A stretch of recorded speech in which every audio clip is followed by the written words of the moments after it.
शांतिपूर्ण समुदाय हम लिखते हैं ना अंग्रेजी में भी, पीसफुल कम्युनिटी। मीना कुमारी जी का एक गाना था, तेरी महफिल में दिल लगाकर हम भी देखेंगे। तो मुसलमानों की महफिल में दिल लगाकर नाज़िया इलाही खान ने भी देखा, और जब देखा तो पाया कि हलाला ससुर के साथ बहू बिस्तर पर, आई एम सॉरी टू से, लेकिन मैं रॉ वर्ड ही यूज करती हूं। ससुर कर रहे हैं बहू का हलाला। और सनातन धर्म में मैंने कल देखा कि कैसे बहू बेटी की तरह खाना परोस रही थी। मुसलमानों की महफिल में दिल लगाकर मैंने भी देखा तो पाया पॉलीगेमी, एक मर्द और 4 सेक्स टॉय। और अनुमति तो 11 की, कि 11 महिलाओं को एक बिस्तर पर लेकर के आराम से अपने सेक्सुअल डिजायर्स को पूरा करो। ना पिता कुछ बोलेगा, ना मां कुछ बोलेगी, ना परिवार कुछ बोलेगा, और ना ही इस्लाम के मानने वाले, इस्लाम के ठेकेदार कुछ बोलेंगे। इस महफिल में दिल लगाकर मैंने भी देखा और पाया निकाह मुत्ता, टेम्पररी सेक्सुअल मैरिज।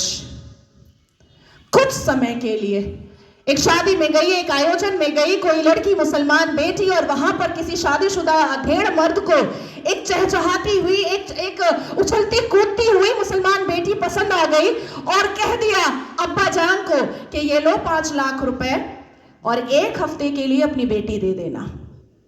कॉन्ट्रैक्ट होता है, कॉन्ट्रैक्ट। हमने रजाकार के आखिरी मुखबिर असदुद्दीन अवैसी को सुना होगा कि निकाह इज अ कॉन्ट्रैक्ट मैरिज।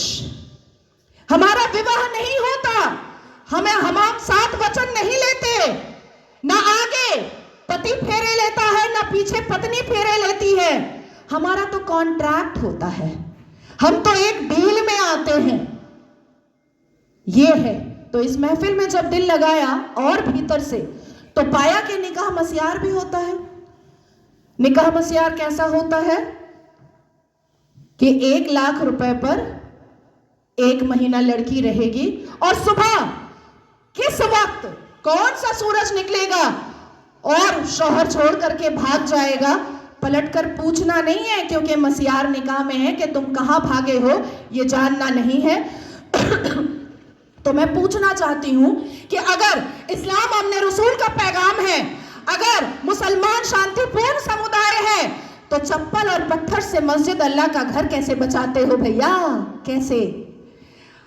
1947 से मुसलमानों ने अपने एक्टिविटी से, अपने बिहेवियर से ये लोगों को बताया है कि ये कोई अमने रसूल नहीं है, ये प्रॉफिट मोहम्मद सल्लल्लाहु अलैहि वसल्लम के फॉलोअर तो नहीं है, ये औरंगजेब के ठरकजेब हैं, ये मुगले आजम के जाहिले आजम हैं। बस इतना ही है इनका परिचय, इसके अलावा इनका परिचय कुछ भी नहीं है। शिक्षा बोलो नहीं लेंगे, इंसान बनने बोलो नहीं बनेंगे, कुछ पढ़ने बोलो नहीं पढ़ेंगे, कुछ करने बोलो नहीं करेंगे, लेकिन रेप करने बोलो तुरंत करेंगे, लव जिहाद करने बोलो तुरंत करेंगे, बम गोली बारूद फेंकने बोलो तुरंत फेंकेंगे, आतंक मचाने बोलो तुरंत मचाएंगे। आखिर क्या है इस समुदाय में, जो एक समुदाय पूरे दुनिया के सारे धर्म वालों को परेशान करके रखा है? आखिर क्या है राज उस आसमानी किताब का, उस अल कुरान का राज क्या है, जो मदरसों के अंदर छुप कर पढ़ाया जाता है, जो मजार के अंदर छुप कर करवाया जाता है, जो मस्जिदों के अंदर छुप कर सुनाया जाता है, जो घरों के अंदर तरबियत और तालीम में बताया जाता है? क्या है उसका राज? क्यों कहते हैं मुसलमान घर में अंदर ही, जब बेटी छोटी सी होती है और बच्चा छोटा सा होता है, प्रसाद नहीं खाना हराम है, आप ही चले जाते हैं सवैयां खाने।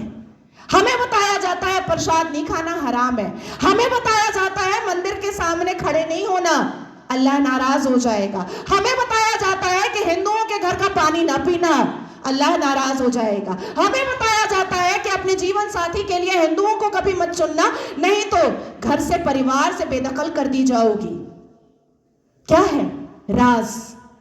उस राज को खोलना चाहिए।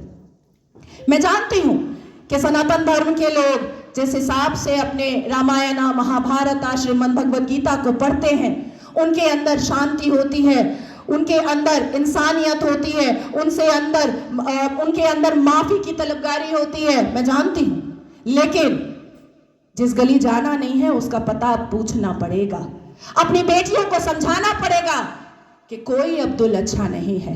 अपनी बेटियों को बुझाना पड़ेगा कि शाहरुख खान ने गौरी खान से शादी तो की है, पर हर रेड़ी वाला, हर संतरे वाला, हर नींबू वाला, हर अचार वाला, हर पंचर वाला शाहरुख खान नहीं होता।